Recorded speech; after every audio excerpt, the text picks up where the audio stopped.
So I am a veteran of the United States Marine Corps. I was in the Gulf War, but I was also stationed in Hawaii.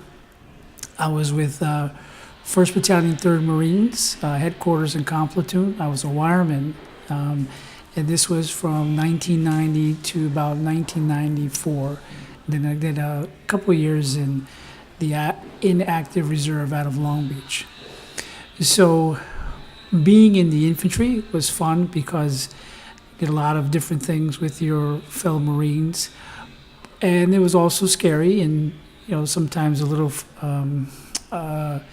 nerve-wracking because you were in the front lines, and as a wireman, we were also tasked to do other things like become a radio operator. So two funny stories. One story was we were training in Hawaii. We went to a training base in the Big Island of Hawaii, and we live in Quonset huts, sort of like what what you would see in Gomer Pyle. And in the Quonset huts, we would travel with our sleeping bags and our rubber sleeping pads. And in the Quonset huts, there were cots, folded cots that the Quonset huts would have. And at night, if you can imagine, the Quonset huts were very large. And in the Quonset hut, you probably would be able to sleep about 30 Marines. Well, I snored.